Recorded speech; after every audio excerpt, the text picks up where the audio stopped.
मेरे साथ इस गरिमामयी कार्यक्रम में उपस्थित मेरे साथी मंत्री श्रीमान अजय मिश्रा जी, भारत सरकार के गृह सचिव श्रीमान भल्ला जी, आज सूचना ब्यूरो के निर्देशक श्रीमान तपन डेका जी, उपस्थित सभी वरिष्ठ अधिकारीगण और प्यारे जवानों, सबसे पहले मैं आज इस अवसर पर जिन देश भर के कोने कोने में और हमारी इतनी लंबी सीमा पर आजादी से अब तक जिन 36,250 पुलिस कर्मियों ने अपना सर्वोच्च बलिदान दिया है, कृतज्ञ राष्ट्र की ओर से उन सभी जवानों को मैं मनपूर्वक श्रद्धांजलि देता हूं, उनके आदर में अपना शीश झुकाता हूं। उनको परिजनों को भी मैं बताना चाहता हूं कि आपके परिवारजनों ने जो सर्वोच्च बलिदान दिया है, देश आज दुनिया में अग्रसर हो रहा है, इसकी नींव में आपके परिवारजनों का ये सर्वोच्च बलिदान है। ये राष्ट्र कभी इसको भुला नहीं सकता। मित्रों, हम सभी जानते हैं किसी भी देश की सीमा की सुरक्षा हो या आंतरिक सुरक्षा का मामला हो, सजग पुलिस तंत्र के बगैर ये संभव हो ही नहीं सकता। और मैं जब से सार्वजनिक जीवन में आया हूं तब से इस बात का अनुभव भी करता हूं और बार बार दोहराता हूं कि सभी सरकार के लिए, देश के लिए काम करने वाले सभी कर्मियों में सबसे कठिन अगर किसी की ड्यूटी है तो पुलिस के जवानों की होती है। दिन हो या रात, ठंड हो या गर्मी, त्योहार हो या आम दिन, कभी पुलिस का जवान अपने परिवार के साथ ना दीपावली मना सकता है, ना ईद, ना होली। वो हमेशा रक्षाबंधन जैसे मौके पर भी सुचारू रूप से देश चले, इसके लिए ड्यूटी पर तैनात होता है। इतनी लंबी भू सीमा पर अपने जीवन के स्वर्णिम वर्ष परिवार से दूर रहकर, बच्चों से दूर रहकर, बूढ़े माँ बाप से दूर रहकर देश की सीमाओं की सुरक्षा में निकालना और वीरता, शौर्य और बलिदान के साथ देश को सुरक्षित करना, चाहे आतंकवादियों से टक्कर लेनी हो, चाहे अपराध की रोकथाम करनी हो, चाहे विशाल भीड़ के सामने कानून और व्यवस्था की परिस्थिति को बनाए रखना हो, आपदाओं और दुर्घटनाओं में ढाल बनकर आम जीवन को सुरक्षित करना हो, आम नागरिक को सुरक्षित करना हो, या कोरोना जैसे कठिन काल के अंदर भी सबसे पहले पंक्ति में रहकर नागरिकों की सुरक्षा से लेकर अंतिम संस्कार तक की सारी जिम्मेदारियां चुपचाप निभानी हो। हमारे देश के पुलिस के जवानों ने हर मौके पर अपने आप को साबित किया है। पिछले एक साल में 188 पुलिस कर्मियों ने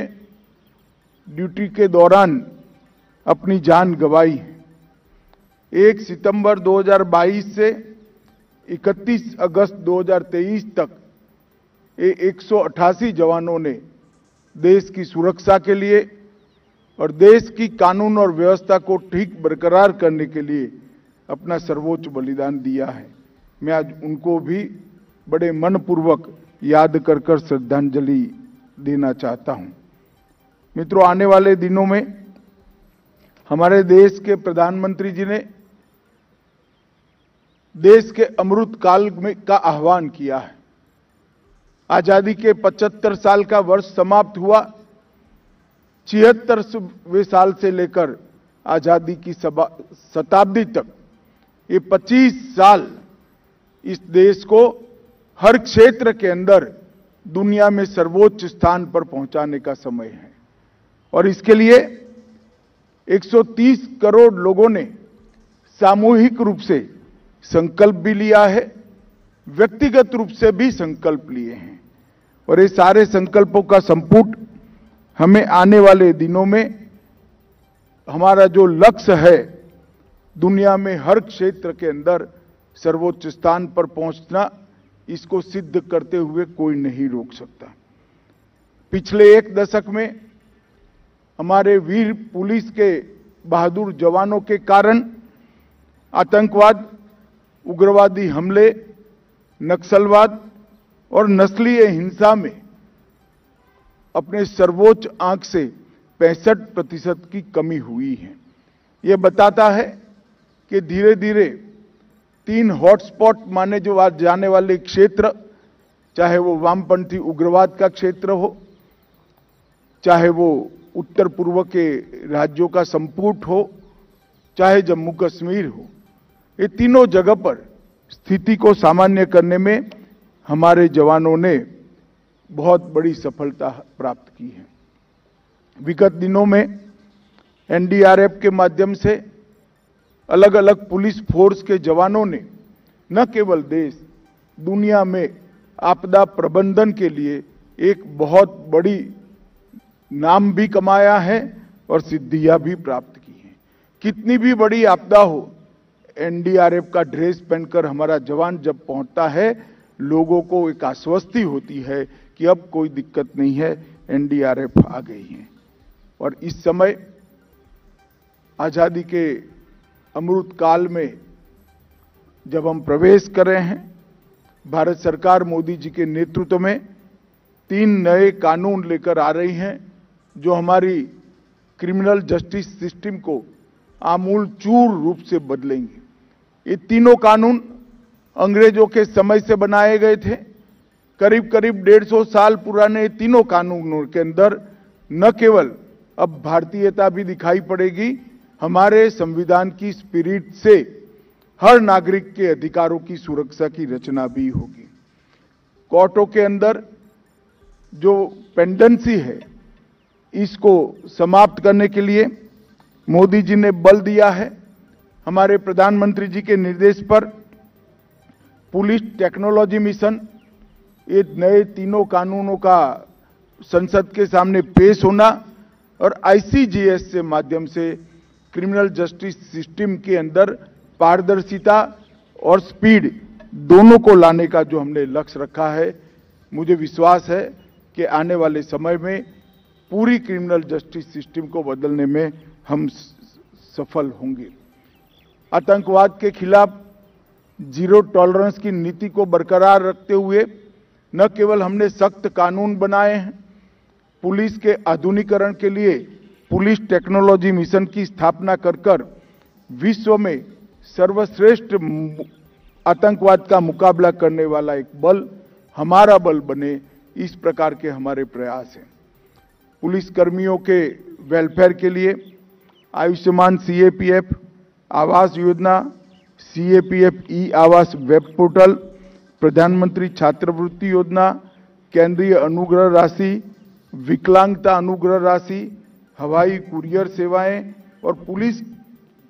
केंद्रीय कल्याण भंडार, ये सब में भी समयोचित परिवर्तन करने का हमने समय समय पर प्रयास किया है और उसको ज्यादा सटीक और वेलफेयर की दृष्टि से संपूर्ण बनाने की दिशा में हम आगे बढ़े हैं। मैं आज देश की जनता को और देश भर के पुलिस फोर्स को एक ही बात कहना चाहता हूं, ये पुलिस स्मारक जो है एकमात्र प्रतीक नहीं है, ये पहचान है हमारे पुलिस कर्मियों के बलिदान,